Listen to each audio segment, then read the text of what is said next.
Ant-Man and the Wasp had some pretty big shoes to fill. Being the follow-up to Avengers Infinity War, people have a lot of expectations for how the film will connect to the rest of what's happened in the MCU. Aside from giving us a few answers and fueling a few theories, the film is filled with a bunch of Easter eggs and references that got fans of the MCU and of the comics quite excited. So today, we're counting down a handful of those Easter eggs and references from the movie. But before we begin, we want to give a major shout out to Amino for sponsoring this video. Amino is an app that connects you with a mobile network of fandom communities, from Marvel to the Marvel Cinematic Universe to Marvel DC fans and even a Marvel DC all-out war roleplay Amino. Whatever it is you love, Amino connects you to others who love it too. And you can become a member in as many Amino communities as you'd like, giving you access not only to an awesome feed of content from other diehard fans and casual geeks that you can chat and make friends with, but also to polls and quizzes, where you can compete with your pals to see who gets the top score. Want to learn more about your favorite characters? Miss an MCU film and need a quick way to catch up? Also, how dare you? Even though we all should have probably just skipped over Thor the Dark World after all. Well, fear not.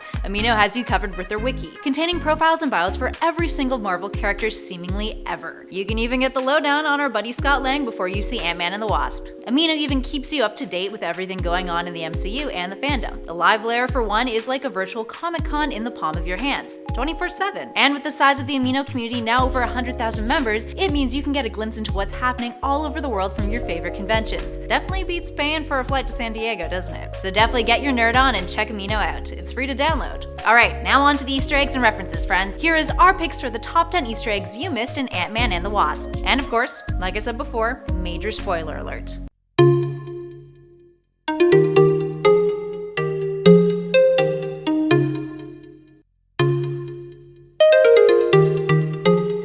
And at number 10, it's them. There's one point in the film where Bill Foster spots a bunch of ants crawling through the lab. In response, he lets out a line, "It's them." This is actually a reference to the film Them. Them is a classic science fiction monster movie from 1954. A black and white picture, the film was one of the first nuclear monster movies, and the very first big bug feature. It tells the story of a nest of gigantic irradiated ants found in the New Mexico desert that quickly becomes a national threat when they break loose. It's got some pretty iconic shots that you may recognize even if you're not totally familiar with the sci-fi side of classical Hollywood cinema. Anywho, it's an apt reference, all things considered. Plus, Scott, Hope, and Cassie are all watching them at the end of the film too. And at number 9, Animal House. When Scott is kidnapped, you may have noticed that he's watching something. It's Animal House, the 1978 film starring Jim Belushi. The scene he's watching in particular has a cheeky connection to the content of Ant-Man and the Wasp. It's a scene with Pintlow, played by Tom Hulce, and Dave Jennings, played by Donald Sutherland, where the two are stoned and carry on a conversation about how there are galaxies within atoms. Even in his downtime, Scott just can't get away from the quantum realm, can he? And at number 8, Stan Lee. Of course there's a Stan Lee cameo. Stan Lee has made a cameo in every single MCU film, and Ant-Man and the Wasp is no exception. This time around, Stan can be spotted during the car chase sequence. Stan is an elderly motorist whose car is shrunken down by one of the shrinking discs. Stan then says, "The 60s were great, but now I'm paying for it." And at 7, Geoffrey Ballard.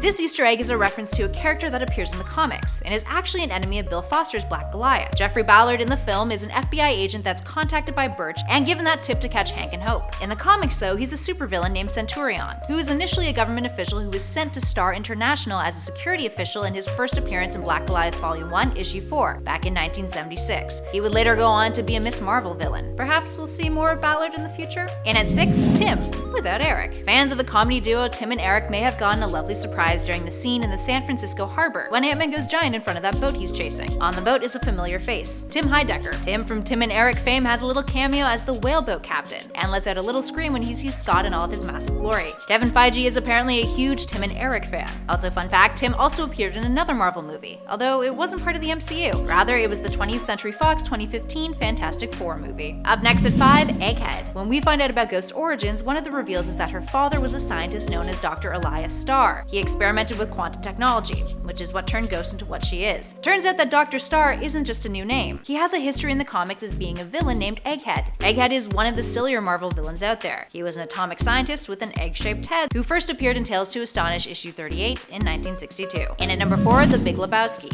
At the start of the film, Scott is walking around in a bathrobe. This isn't just because he's a chill dude. Rather, it's a reference to another well-known and adored dude, the dude himself from The Big Lebowski. According to director Peyton Reed, there's a handful of films that influenced the way that he approached Ant-Man and the Wasp, including After Hours, Midnight Run, and even The Empire Strikes Back. But turns out The Big Lebowski was also a big influence, to the point where it inspired Scott's wardrobe. Reed told Cinema Blend in an interview, I quote, "When we talk about the Elmore Leonard and the sort of noir and crime influences, there is a hint of Big Lebowski in there. There's a reason why Paul Rudd is in a bathrobe for the beginning, when he first comes in and sees Pym's laboratory. It's the idea that you can't really have a passive hero in the way Lebowski is in that movie in a Marvel movie, but we wanted to flirt with it with Scott. And at number 3, Giant Man. Based on all of the trailers, we already knew that we'd be seeing more of Scott Lang enlarging himself in Ant-Man and the Wasp. That was a trick he first tried out in Captain America Civil War, so naturally it's no surprise that he'd use it again in his sequel film. When Scott grows to his big boy size to chase after that boat in San Francisco Harbor, you can spot a newscast on a TV screen that calls him Giant Man. This is a reference to Giant Man, the alias that belonged to a handful of heroes in the comics,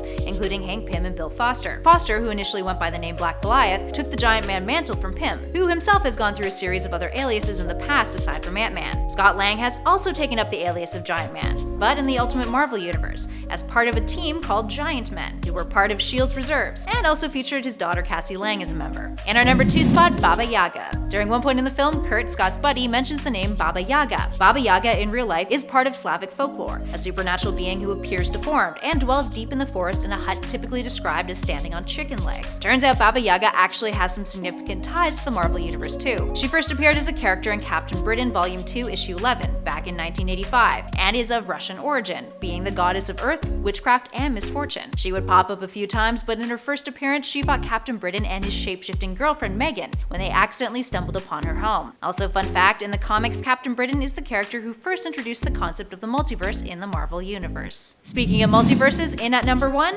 the Quantum Realm. In the first Ant-Man film, there was an Easter egg inserted in the Quantum Realm when Scott entered it. It was a blink and you'll miss it moment. Janet Van Dyne's Wasp. Now, according to director Peyton Reed and Marvel Studios president Kevin Feige, another Quantum Realm Easter egg was inserted in the film. Apparently, it's something that you'll only catch when you go frame by frame, and many think that we won't be able to really see it until the film is released digitally and in HD. But some keen people think they've spotted what Feige and Reed have been talking about: Thanos' face, smiling. Apparently, it's visible in the wide shot of Scott floating in the post-credit scene, with the top left of his head and his eyes briefly flashing to reveal his face. Now, others believe that the purple eyes that appear aren't Thanos's, they're Dormammu's. This would fit better with what Reed had said. I quote, "Like the first movie, there are clues in the quantum realm to other possibilities and things. We've definitely laid some groundwork for some stuff down there, similar to what we did in the first movie. So, what do you guys see? Is that Thanos or Dormammu? Or something else entirely? And if it is Dormammu, how would that play into the future of things?" Alright, there we have it, friends. What are your thoughts on Ant-Man and the Wasp? Were you surprised by the post-credit scenes? And what do you think this all means for how the next Avengers film will play out? Give us a shout with your thoughts in those comments below. And before you guys go, don't forget to check out Amino. We here at Top 10 Nerd have an account, so when you download it, be sure to come find us and say hi. Maybe even try to match our scores on the quizzes we've taken. Although we've got some cool hundreds though, so good luck, pals. To find out how you can join, make sure to check out the link in the description below for all the details.